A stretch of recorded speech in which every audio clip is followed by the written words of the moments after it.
सभे मगहिया भाई बहन के भूलेटन काका के राम राम। आथिन मगहिया खबर में सुनते देश दुनिया के खबर। राजकोट में प्रधानमंत्री नरेंद्र मोदी कहल का 8 बछर में ऐसा कोई काम न कैले ही जरा से देश के सिर शर्म से झुके। ज्ञान बापी विवाद के बीच जमियात उमुल्ला हिंद के 2 दिवसीय राष्ट्रीय सम्मेलन में पूर्व सांसद मौलाना महमूद मदनी कहल का कि देश सबके है, नफरत के दुकान बंद होवे के चाहिए। समान नागरिक संहिता लावे के तैयारी कर रहा है केंद्र सरकार, जेकर शुरुआत उत्तराखंड से हो चुकल है। जमुई में है देश के सबला बढ़कर सोना के भंडार, जल्दी खनन के काम शुरू कर जाए।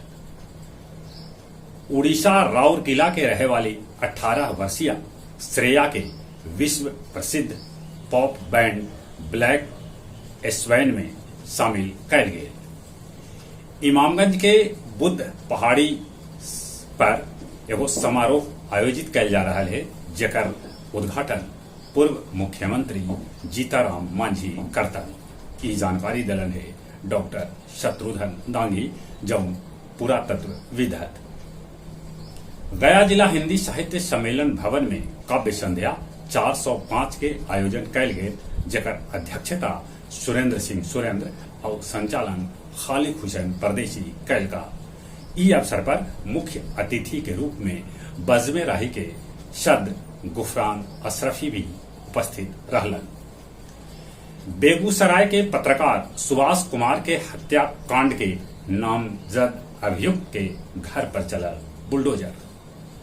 ठनका गिरे से कल सुबह में 7 आदमी के मौत के है खबर। रूस यूक्रेन के बीच लड़ाई अभी जारी है।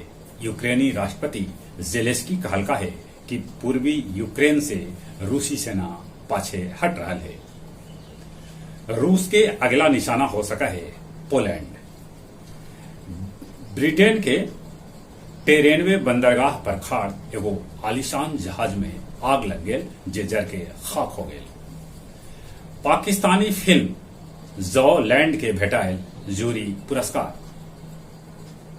अमेरिका के पूर्व राष्ट्रपति डोनाल्ड ट्रंप कहलक है गन लॉबी के समर्थन। वो कहलन कि आदमी पास बंदूक रहा है तब वो अपना के सुरक्षित महसूस कर रहे हैं।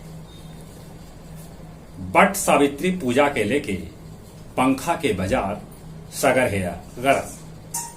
18 करोड़ के लागत से चंदौती में बनावल जाए आयकर विभाग के 4 मंजिला भवन।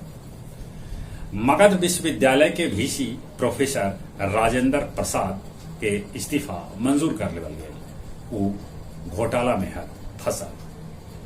फ्रांसीसी राजदूत इमानुएल लेनिन बोध गया में भगवान बुद्ध के कैलन नमन। चेरकी से घाटी रोड में सीमेंट से लदल एगो ट्रक पलट गए, लोग सीमेंट लुटे लगलन। गया जी में दारू के साथे 3 गो पुलिसकर्मी के गिरफ्तार कैल गए है। अब कुछ खेल के समाचार।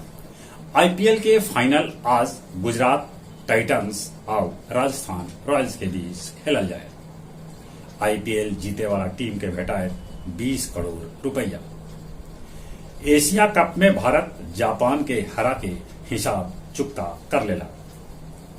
बेलो सिटी के हरा के सुपर नोवाज तीसर बेर जीतल T20 खिताब। जहां तक मौसम का सवाल है, मौसम विभाग सूचना दिलका है कि आज मानसून केरल तट पर आ सका है।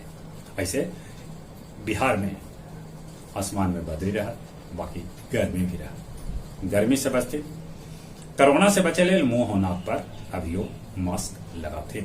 चलित एक बार फिर से अपने सभी के भूलेटन काका के राम राम।